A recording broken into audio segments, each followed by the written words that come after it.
আকাশবাণী কলকাতা গ্রামীণ সংবাদ পড়ছি দেবব্রত মণ্ডল। প্রধানমন্ত্রী নরেন্দ্র মোদী আজ তার ১১৯তম মন কি বাতে প্রকৃতি ও অরণ্য সংরক্ষণে আদিবাসী সমাজের অবদানের প্রতি তার কৃতজ্ঞতা জানিয়েছেন। তিনি বলেন, ভারতের বৈচিত্র্যপূর্ণ বাস্তুতন্ত্র সংরক্ষণে তাদের ভূমিকা অনস্বীকার্য। বন্যপ্রাণীদের সঙ্গে দেশের ইতিহাস ও সংস্কৃতি অঙ্গাঙ্গিভাবে জড়িত। দেবদেবীদের বাহন হিসেবেও তাদের দেখা যায়।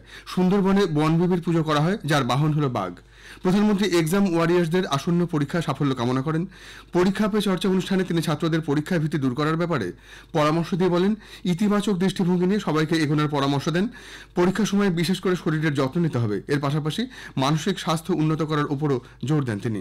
আগামী 8ই মার্চ আন্তর্জাতিক নারী দিবসকে সামনে রেখে প্রধানমন্ত্রী নারী শক্তিকে সম্মান জানান।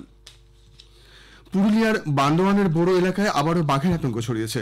আজ সকালে বোরো থানা এলাকার কৃষ্ণপুর, লালডুংরি, হাতিরামগোড়া এইসব এলাকায় বাঘের পায়ের ছাপ দেখতে পাওয়া যায়।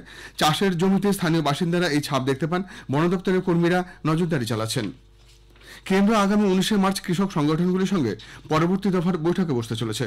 গতকাল চণ্ডীগড়ে বিক্ষোভরত কৃষকদের সঙ্গে নতুন করে আলোচনার পর কেন্দ্রীয় কৃষি ও কৃষক কল্যাণ মন্ত্রী শিবরাজ সিং চৌহান এই ঘোষণা করেন।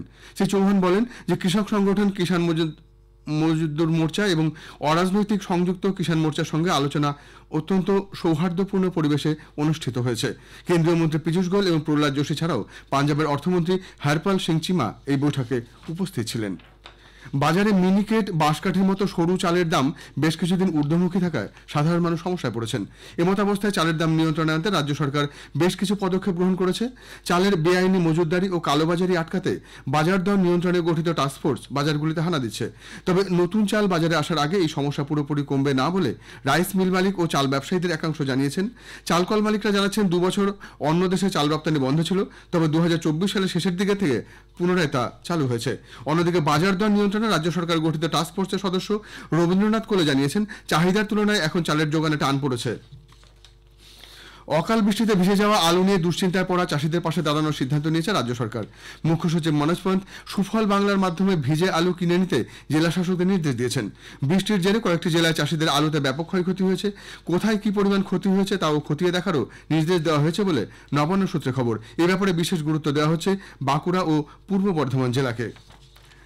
ভোটার তালিকায় থাকা ভুয়ো ভোটারদের দ্রুত চিহ্নিত করে ব্যবস্থা নিতে রাজ্যের মুখ্য সচিব মনোজ পন্ত কড়া নির্দেশ দিয়েছেন।